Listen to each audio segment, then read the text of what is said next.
ಅರೆ ಕಡಿಮೆ ಹಾಕು ಆದ್ರೆ ಅಸಲಿ ಹಾಕು. MDH ಕಾಶ್ಮೀರಿ ಕೆಂಪು ಮೆಣಸಿನ ಪೌಡರ್. ಬೆಂಗಳೂರಿನ ರಸ್ತೆಗಳಲ್ಲಿ ಅಪಾಯಕಾರಿ ಸಸ್ಯಗಳ ಪೋಷಣೆಯಾಗ್ತಾ ಇದೆ. ನಿಷೇಧಿತ ಕೊನೋಕಾರ್ಪಸ್ ಗಿಡ ನೆಟ್ಟು ಪೋಷಿಸ್ತಾ ಇದೆ ಗ್ರೇಟರ್ ಬೆಂಗಳೂರು ಅಥಾರಿಟಿ. ಬೆಂಗಳೂರಿನ ರಸ್ತೆಗಳಲ್ಲಿ ಈ ದುಬೈ ಗಿಡ ತೆರವಾಗಿಲ್ಲ, ವರ್ಷ ಆದರೂ ಕೂಡ ತೆರವುಗೊಳಿಸಿಲ್ಲ.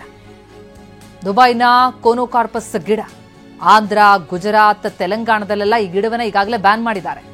ಇದು ಆಕ್ಸಿಜನ್ ಬದಲಿಗೆ ಕಾರ್ಬನ್ ರಿಲೀಸ್ ಮಾಡುತ್ತೆ ಅಂತ.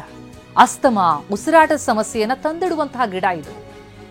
ಗ್ರೇಟರ್ ಬೆಂಗಳೂರು ಅಥಾರಿಟಿ ವ್ಯಾಪ್ತಿಯಲ್ಲಿ ಅಂದ್ರೆ ಜಿಬಿಯ ವ್ಯಾಪ್ತಿಗೆ ನೋಡಿದ್ರೆ 5500 ಗಿಡ ಬೆಳೆಸಿ ಪೋಷಣೆ ಮಾಡಲಾಗ್ತಾ ಇದೆ. ಪರಿಸರ ಪ್ರೇಮಿಗಳು ಈ ಗಿಡದ ತೆರವಿಗೆ ಆಗ್ರಹಿಸಿದ್ದಾರೆ.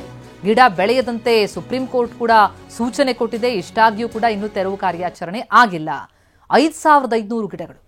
ಈ ಗಿಡಗಳು ಕಾರ್ಬನ್ ಹೊರ ಹಾಕುತ್ತೆ, ಡೇಂಜರಸ್ ಇದೆ, ವಿಷಕಾರಿ ಕೊನೋಕಾರ್ಪಸ್ ಇದು. ಅಸ್ತಮಾ, ಉಸಿರಾಟದ ಸಮಸ್ಯೆಯನ್ನ ತಂದೊಡುತ್ತೆ ಈ ವಿಷಕಾರಿ ಕೊನೋಕಾರ್ಪಸ್. ಆಕ್ಸಿಜನ್ ಬದಲು ಕಾರ್ಬನ್ ರಿಲೀಸ್ ಮಾಡುತ್ತೆ. ಬೇರ್ಗಳಿಂದ ಪೈಪ್ಲೈನ್ಗಳಿಗೂ ಕೂಡ ಹಾನಿಯೊಳಗಾಗುತ್ತೆ. ಹಾಗೆ ಅಂತರ್ಜಲ ಮಟ್ಟ ಕುಸಿತ ಮಾಡುವಂತಹ ಸಾಧ್ಯತೆ ಇದೆ. ಆಳದಲ್ಲಿ ಬೇರ್ ಬಿಡೋದ್ರಿಂದ ಇದು ಬೇರೆ ಗಿಡಕ್ಕೂ ಕೂಡ ಸಮಸ್ಯೆಯನ್ನ ತಂದೊಡುತ್ತೆ. ಹೀಗೆ 10 ಸಮಸ್ಯೆಗಳನ್ನ ತಂದೊಡ್ಡುವಂತಹ ವಿಷಕಾರಿ ಗಿಡ ಇದು. ಏನೇನ್ ಅಪಾಯ ಅನ್ನೋದನ್ನ ಗಮನಿಸ್ತಾ ಇದ್ದೀವಿ ನಾವು ಸ್ಕ್ರೀನ್ ಮೇಲೆ. ಅಸ್ತಮಾ, ಉಸಿರಾಟದ ಸಮಸ್ಯೆ, ಆಕ್ಸಿಜನ್ ಬದಲು ಕಾರ್ಬನ್ ರಿಲೀಸ್ ಮಾಡೋದ್ರಿಂದಾಗಿ ಬಹಳ ವಿಷಕಾರಿ ಇದು. ಬೇರುಗಳಿಂದ ಪೈಪ್ಲೈನ್ಗಳಿಗೂ ಹಾನಿಯಾಗ್ತಾ ಇದೆ. ಆಳದಲ್ಲಿ ಬೇರು ಬಿಡೋದ್ರಿಂದ ಬೇರೆ ಗಿಡಕ್ಕೂ ಸಮಸ್ಯೆ ಆಗ್ತಾ ಇದೆ.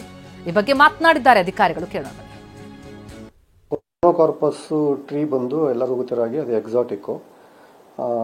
ಅದಕ್ಕೆ ಸಂಬಂಧಪಟ್ಟಂಗೆ ಇತ್ತೀಚೆಗೆ ನಮ್ಮ ಮಾನ್ಯ ಉಚ್ಚ ನ್ಯಾಯಾಲಯ ತೀರ್ಪನ್ನು ನೀಡಿದೆ. ಅದನ್ನು ಯಾರೂ ಬೆಳೆಸಬಾರ್ದು ಅಂತ ಒಂದು ತೆರವುಗೊಳಿಸುತ್ತಾರೆ. ಸುಮಾರು 2022-23ನೇ ಸಾಲಿನಲ್ಲಿ ಆಲ್ಮೋಸ್ಟ್ ಒಂದು 5500 ಗಿಡಗಳನ್ನು ವಿವಿಧ ಜಾಗಗಳಲ್ಲಿ BBMP ಇದ್ದಂಥ ಸಂದರ್ಭದಲ್ಲಿ ವ್ಯಾಪ್ತಿಗಳಲ್ಲಿ ಬೆಳೆಸಲಾಗಿತ್ತು.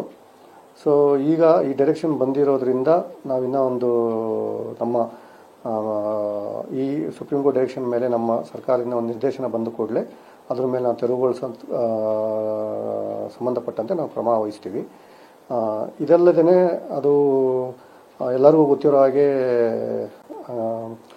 ನಮ್ಮ ಹೆಲ್ತ್ ಮೇಲೆ ಭಾರಿ ಪರಿಣಾಮ ಬೀರುತ್ತೆ. ಎಸ್ಪೆಷಲಿ ಅದ್ರ ಪೋಲನ್ನು ಆಸ್ತಮಾ ಅಟ್ಯಾಕು, ಆಮೇಲೆ ಅಲರ್ಜಿಕ್ ರಿಯಾಕ್ಷನ್ಸ್ ಎಲ್ಲ ಕ್ರಿಯೇಟ್ ಮಾಡ್ತಾ ಅಂತ ಮೇನ್ ರೀಸನ್ ಅದರಲ್ಲಿರ್ತದೆ. ಇದಲ್ಲದೆ ಕೆಲವುದೇನೆಂದರೆ ಅದು ರೂಟ್ಸ್ ಕೂಡ ಬೇಗ.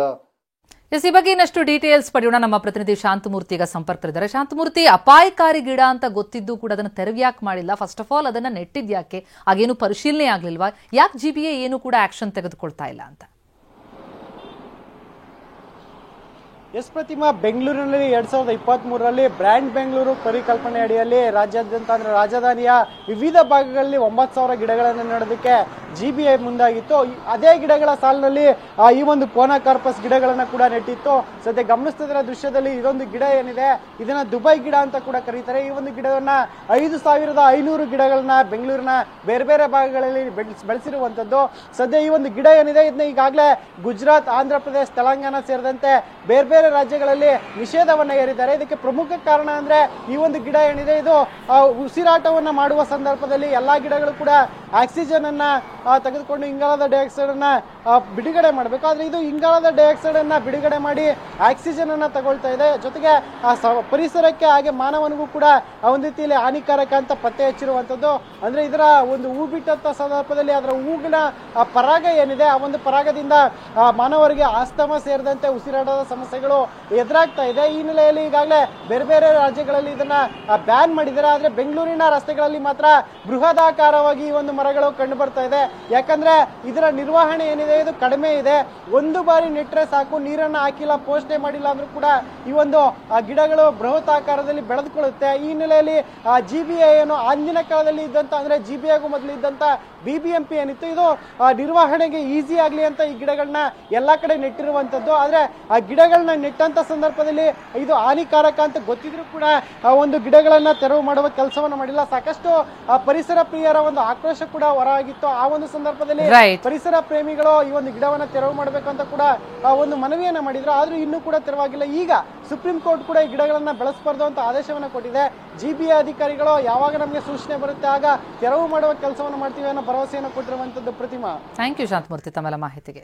MDH ನ ಕಿಚನ್ ಕಿಂಗ್ ಕಿಚನ್ ಅಲ್ಲಿದ್ರೆ ನಾವು ಎಲ್ಲವನ್ನು ಪದಾರ್ಥಗಳನ್ನು ಮಾಡಬಹುದು. ಬೆಂಗನ್ ಕಾ ಭರ್ತಾ, ಆಲೂ ಗೋಬಿ, ಭಿಂಡಿ ಮಸಾಲಾ, ಇನ್ನೂ ಬಹಳಷ್ಟು.